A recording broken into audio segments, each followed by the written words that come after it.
সুমিত, এবার আপনার কাছে যে প্রসঙ্গে আসবো, ডার্বি রয়েছে সামনে।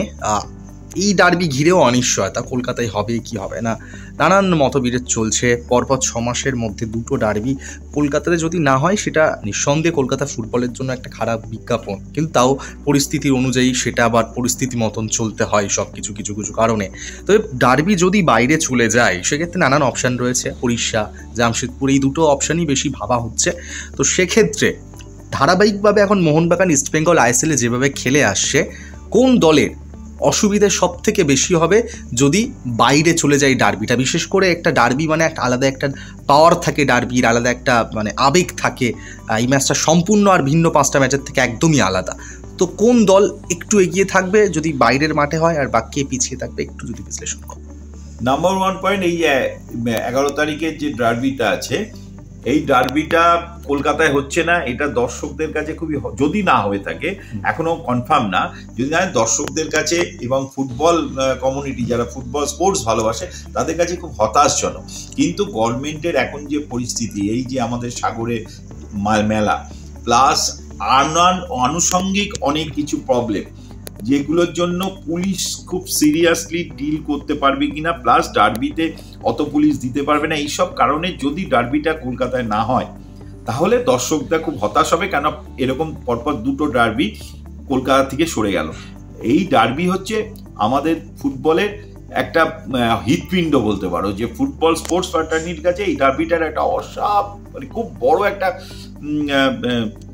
আশা, একটা খুব উৎসাহ থাকে। কিন্তু এইবার সেকেন্ড হচ্ছে, যদি ডার্বিটা কলকাতায় না হয় তাহলে আমি যা শুনতে পাচ্ছি যে দুটো জায়গাকার দুটো ভেন্যুকে চিন্তা করা হচ্ছে, একটা জামশেদপুর, একটা হচ্ছে উড়িষ্যা। জামশেদপুরের প্রবলেমটা হচ্ছে, জামশেদপুর যদি হয় তাহলে কিন্তু মোহনবাগানের পক্ষে একটু প্রবলেম হবে, কেন মোহনবাগান খুব উইং ওরিয়েন্টেড ফুটবল খেলে। তুমি জানোই যে লিস্টন মানবীর যে লেভেলের উইং থেকে যেভাবে, আর লাস্ট লিস্টন যে ফুটবলটা আবার পুরো ফর্মে এসে গেছে, আর গত ম্যাচেও দেখলাম, গত ম্যাচেই সেটা দেখলে, এবং 3-0 গোলে লিড উইদিন মানে একদম কিছু সময়ের মধ্যে 45 এর মধ্যে 2 গোল, মানে ফার্স্ট হাফে 2 গোলে লিড, এবং খুব from the beginning to end অবধি দারুণ আধিপত্য নিয়ে ফুটবলটা খেলেছে। তাই খুব পারফরমেন্সের দিক দিয়ে একদম খুব টপে আছে। দু একটা প্লেয়ার এদের চোট রয়েছে বা নাও খেলতে পারে, তাতে মোহনবাগানের কোনো কিছু অসুবিধা হয় না, কারণ রিপ্লেস প্লেয়ার মোর better than opponent player, opponent first team player.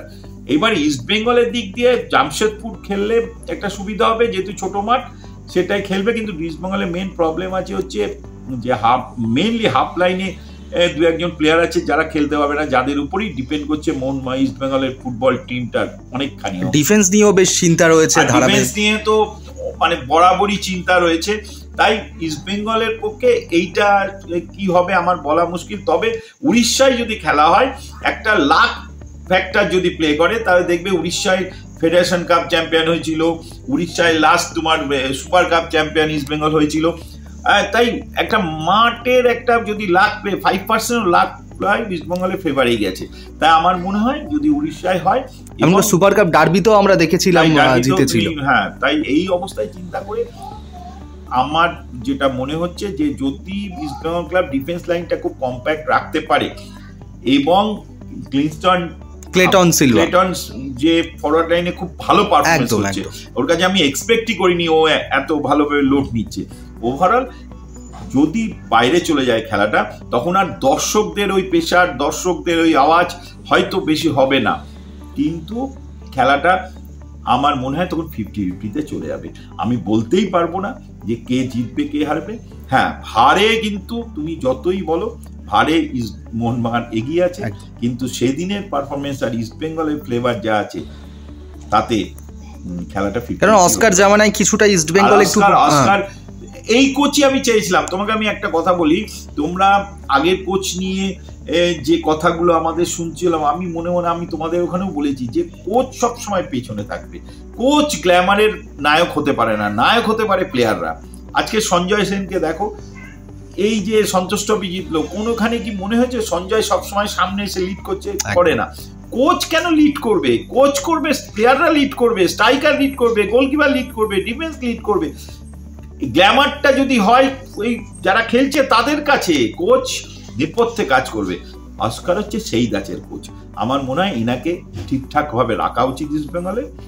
আজকে যাই বলো, মোহামেডানের কোচকে তুমি 2-3 লাইনের পর বেশি আর শুনতে পাবে না, কেন আই লিগ যখন চ্যাম্পিয়ন হয়েছে কোচ নিয়ে কত আলোচনা হয়েছে।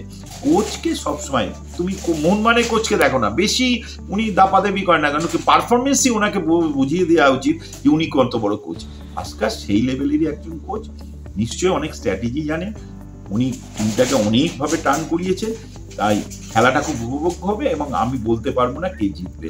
যদি কিছু ফ্যাক্টর প্লে করে সেদিন ভালো, তাহলে ইস্ট বেঙ্গল জিতে পারে, আর যদি সব কিছু ঠিকঠাক থাকবে তাহলে মোহনবাগানের দিকে বেশি চাষ। একটু হলেও মোহনবাগানের আগের পারফরমেন্স, মানে খেলার আগের দিন অবধি যে পারফরমেন্স এবং যার পরিসংখ্যান অনুযায়ী যার ভার, তাতে মোহনবাগান এগিয়ে আছে। কিন্তু এরকম অনেক ঘটনা আছে মোহনবাগান অনেক এগিয়ে আছে, তখন ইস্ট বেঙ্গল জিতেছে।